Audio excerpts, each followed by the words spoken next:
বৃষ্টিতে জলমগ্ন হয়ে পড়ল পুরাতন মালদা পৌরসভার একাধিক এলাকা। বিশেষ করে বৃষ্টির জল জমে চরম দুর্ভোগময় পরিস্থিতি তৈরি হলো পুরাতন মালদা পৌরসভার 13 এবং 14 নং ওয়ার্ডের মঙ্গলবাড়ি ঘোষপাড়া খৈহাট্টা কর্মকারপাড়া এলাকায়। জানিয়ে বেহাল নিকাশি ব্যবস্থার অভিযোগ তুলে ক্ষোভ প্রকাশ করলেন স্থানীয়রা। এদিকে বৃষ্টিতে জল জমে দুর্ভোগময় পরিস্থিতি তৈরি হওয়ার খবর পেতেই ওই এলাকায় ছুটে গেলেন পুরাতন মালদা পৌরসভার চেয়ারম্যান কার্তিক ঘোষ। তিনি গোটা এলাকার পরিস্থিতি সরজমিনে ঘুরে দেখে আপাতত পাম্প চালিয়ে জল নিষ্কাশন করার আশ্বাস দিলেন তিনি।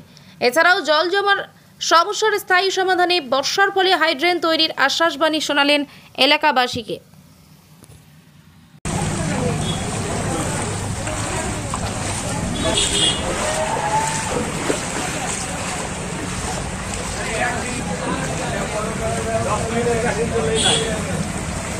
মেশিনটা দিয়ে দিচ্ছি, মেশিন দিলেই হয়েছে।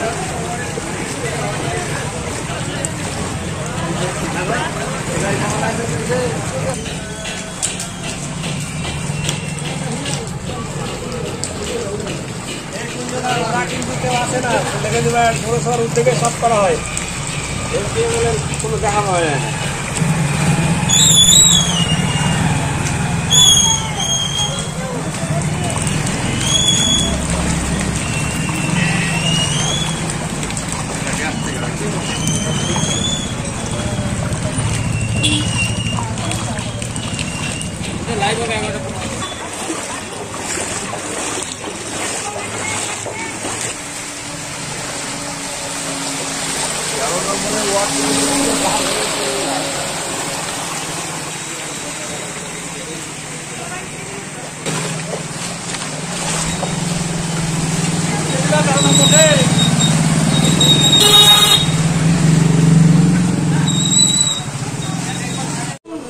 কয়েকদিন আগে বৃষ্টি হয়েছিল, তবুও ছিল। এই 2 দিন মধ্যে আমরা আসিনি এখানে। আজকে বাচ্চাকে স্কুলে নিয়ে যাচ্ছি, তবুও দেখছি এরকমভাবে জল। নিকাশি ব্যবস্থা বাচ্চা তো না, সব বাচ্চাই যাওয়া আসা করছে এই জলের মধ্যে দিয়ে। এটা একটা পচা জল, ড্রেনের জল যখন উঠছে পচাই জল।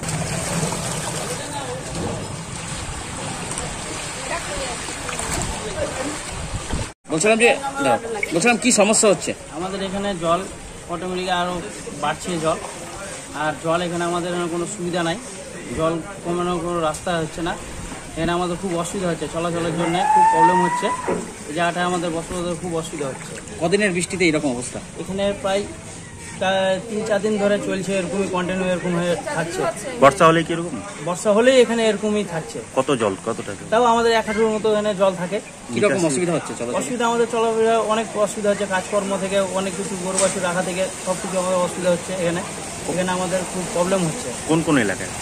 আমাদের এখানে 13 নম্বর ওয়ার্ড, 14 নম্বর ওয়ার্ড, এই সাইডে ভিতরে একটুটার ভিতরে সব ভিতরকার জল এসে এখানে জড়ো হচ্ছে। এখানে কোনো রাস্তাতে এখানে সুবিধা অসুবিধার কোনো কাজ হচ্ছে না। কি বলছে পুরসভা বা স্থানীয় কাউন্সিলর? পুরসভা আমরা চাইছি যে এই জায়গাটা ব্যবস্থা করুক কিছু, যে আমাদের স্থানীয় যারা আছে তারা সবাই মিলে যেন এই জায়গাটা চলাফেরা ভালো মতো করতে পারে। জায়গাটাতে জল যেন না আর এরকমই হয়। রাস্তাটাতে ক্লিয়ার করতে হবে ড্রেন দিয়ে। আপনার নাম? ষষ্ঠী ঘোষ। টানা বৃষ্টিতে জলমগ্ন 2টি ওয়ার্ডের একাধিক এলাকা, কি দেখছেন? অ্যাকচুয়ালি একাধিক এলাকা নয়, আমাদের 13 নম্বর ওয়ার্ড এবং আপনার 14 নম্বর ওয়ার্ডের যে মাঝখানে যে রাস্তাটা আছে আমাদের চৈতন্য মোড়ের, যেটাকে আমরা কর্মকার পাড়া বলি, জায়গাটা লো ল্যান্ড। আমাদের নিকাশির ব্যবস্থা আছে, ল্যান্ডটা লো ল্যান্ড। এবং আপনারা জানেন কয়েকদিন ধরে ওভার বর্ষণ, একটা নিম্নচাপ চলছে এবং সেখানটা ওভার বর্ষণের জন্য এখানটা জলটা জমে গিয়েছে। আমরা সেখানটা সরজমিনে তদন্ত করতে এসেছি এবং আমরা দেখছি যে পৌরসভার উদ্যোগে আমরা আজকেই এখানে একটা পাম্প মেশিন আমরা বসিয়ে দেবো। জলটা এখান থেকে যে জলটা দাঁড়িয়ে আছে সেই জলটাকে আমরা বের করে দেবো। জল কেন ব্যবস্থা নেই? একদম না, আপনারা দেখতেই পাচ্ছেন যে নিকাশির ব্যবস্থা রয়েছে এখানে, কিন্তু ওভার বর্ষণের ফলে যে নিকাশির যে ব্যবস্থাটা আছে সেই নিকাশির ব্যবস্থাটা এত পরিমাণে যে জলটা, সেই জলটা কিন্তু ধারণ ক্ষমতাটা কম।